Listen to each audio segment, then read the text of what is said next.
જરૂરિયાત પડે તો જ કરજો, નહીં તો ના કરતા.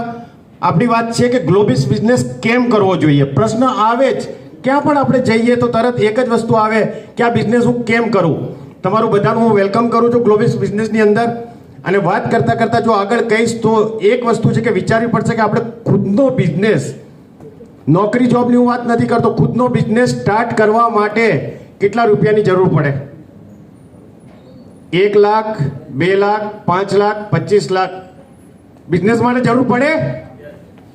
1 લાખ, 2 લાખ, 5 લાખ, 25 લાખની જરૂર પડે. અને શું આ બિઝનેસ સ્ટાર્ટ કરતા જ દોડવા માંડે, રનિંગ કરે, ઇન્કમ ગ્રોથ ઉપર આવી જાય? યસ, નો.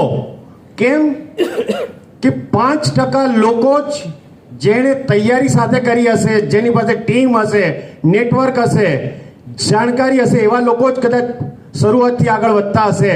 પણ 95% એવા લોકો હશે કે જેને 3 વર્ષ 5 વર્ષ સુધી લાગતા હશે. અને આપણે જોતા હશું ઘણા એવા બધા બિઝનેસ છે, શરૂઆત થાય છે અને એટલા ને એટલા ઓછા સમયની અંદર બંધ પણ થાય છે, ક્યાંક ને ક્યાંક શિફ્ટિંગ પણ થાય છે.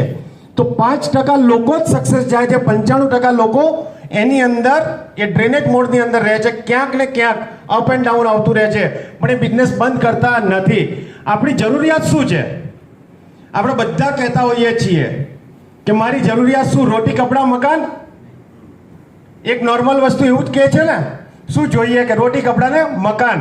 અને એની સાથે ને સાથે એ મેળવવા માટે પણ રૂપિયા જોઈએ જ. અને એ રૂપિયા મેળવવા માટે રોજ આપણે વિચારતા તો હોઈએ છીએ. કેટલા લોકોના સપના છે?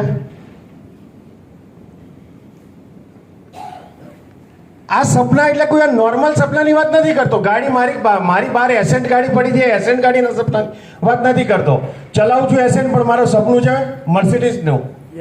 એક બંગલાનું સપનું છે, ક્યાંક ફાઇનાન્શિયલ ફ્રીડમ સાથેની લાઈફનું સપનું છે, મને કોઈ રોકી ના શકે, ત્યાં આવ જા કરી શકું એવું સપનું છે, પૈસાનો ઢગલો થતો હોય એવું સપનું છે, કામ કરું કે ના કરું પૈસા આવતા હોય એનું સપનું છે. સપના એવા હોય છે, મગર ક્યાંક ને ક્યાંક કોમ્પ્રોમાઇઝ વાળી લાઈફ જીવતા જીવતા કટ એન્ડ પેસ્ટ વાળી લાઈફ આપણે